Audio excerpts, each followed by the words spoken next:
จะพาท่านผู้ชมไปเที่ยวงานแข่งเรือไทยลาวเวียดนามนะครับ งานประจำปีของจังหวัด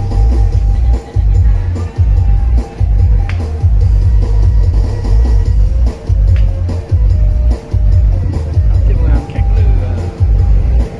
ไทยลาวเวียดนามที่วัดเหนือครับเต็มแล้ว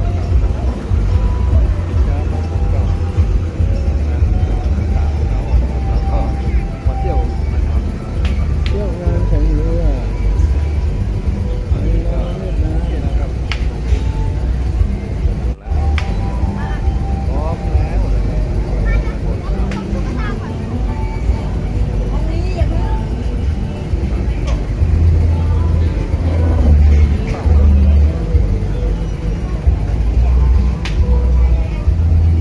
สนุกสนานนะครับ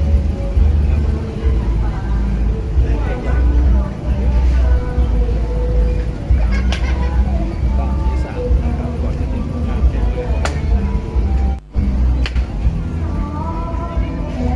เด็กทั้งผู้ใหญ่นะครับเดินชมกันการเห็นคนมาเที่ยวงานเห็นภาพสวยๆงามก็อยากจะเอาไปฝากท่านผู้ชม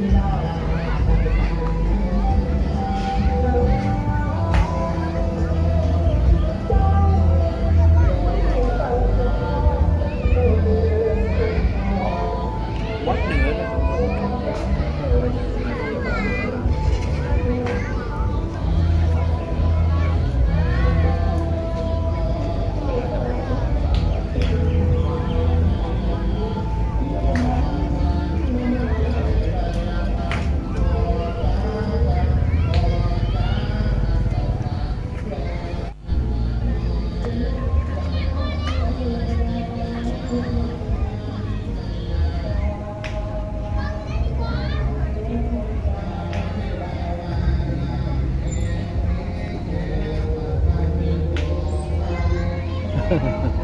น้ำเหนือกำลังจะมาอีกแล้วนะครับ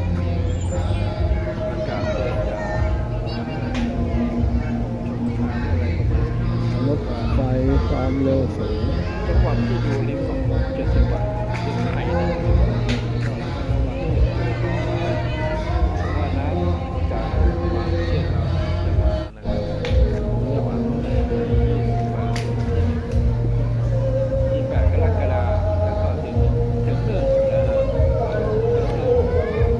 สิงหาคมเริ่มถามอะไรเริ่มถามอะไรใช่เลย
น้